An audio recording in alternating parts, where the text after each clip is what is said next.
In Module 2, Lesson 2, we are going to be working on estimating multi-digit products by rounding the factors.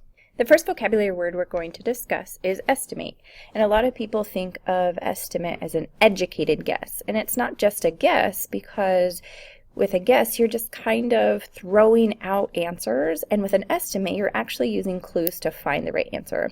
And so you're getting an answer that is close to the right answer by using those clues around.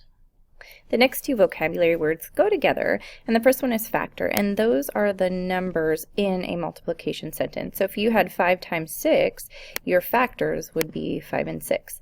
Your product is the answer to a multiplication sentence, so 5 times 6 equals 30, so 30 would be your product. So let's take a look at this problem, 456 times 42. And we want to ask ourselves, how could I round the factors to estimate the product? And so we're looking really at rounding the factors. So when we go over to our problem, we're going to look at 456, and I like to round to the biggest place value. And looking at 4, I'm either rounding down to 400 or up to 500, so I want to look at that next number over. And it's a 5, so that's telling me that I'm rounding up, because anything 5 or above, you round up. So I'm rounding 456 up to 500. Then I am looking at 42, and I'm asking, am I going to round down to 40 or up to 50?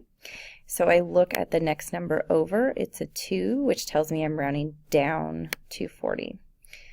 So now I have rounded my factors to 500 times 40, and then we follow the process that we did in Lesson 1. So I would change 500 to 5 times 100.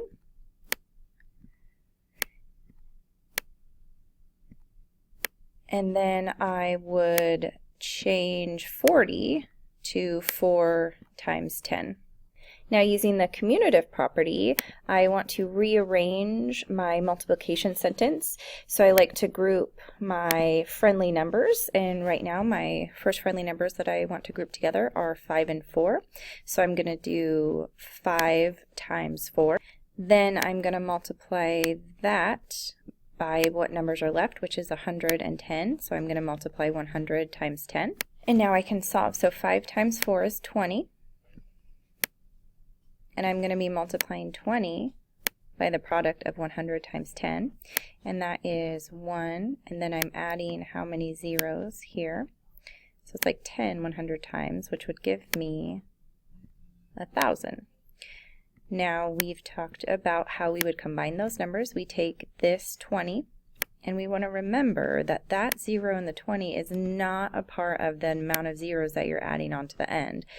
So we have 20, and we're multiplying it by 1,000, and we know the shortcut is we add those 3 zeros from 1,000 to the end.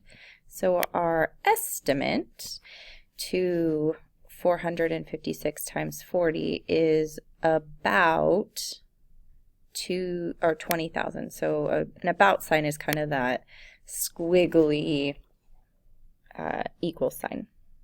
Let's take a look at our homework. We'll look at 1A, and the directions say round the factors to estimate the product. We're looking at the problem 697 times 82. So the first thing that it's asking us to do, that symbol right here, is the about symbol. So we know that it's asking us to round. So if we look at 697, we're either rounding down to 600 or up to 700. And we look at that next number over, which is a 9. It's above 5, which tells us we're rounding the 6 up to a 7, which will give us 700. Then we are looking at our 82, and we're either rounding down to 80 or up to 90. So we look at that next number over. It's a 2, which is less than 5, so we are rounding down to 80. Now we are going to have our estimate answer. And so we are kind of rearranging up here. We are going to walk through the process of our estimate. So the first thing that I do is I break down 700 and rewrite it as 7 times 100. Then we are multiplying that by breaking 80 down into 8 times 10. Now we want to group our friendly numbers together. So the first ones that I'm going to group are the 7 and the 8. So I will do 7 times 8. And then I will group my multiples of 10 together, which is 110. So I'll do 100 times 10.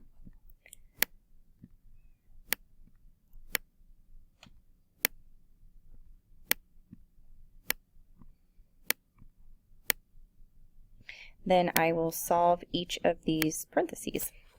7 times 8 is 56. And then I'm multiplying 56 by the product of 100 times 10, which is 1,000. And I got that by adding the number of zeros from 110 down into 1,000. So now I get my estimate, 56, adding my 3 zeros, and I end up with 56,000. So that number would go here.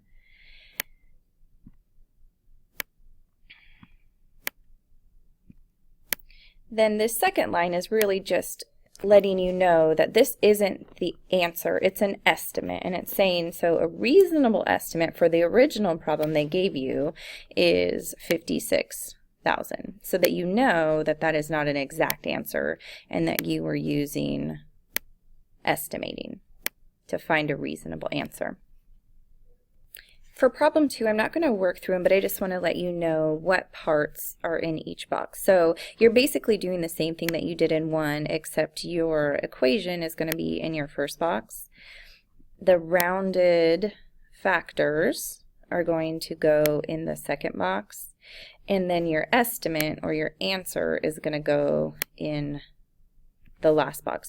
A lot of people were drawing lines to show the difference between the different problems so that they could keep them straight. And also, if you need extra paper, you can attach that too.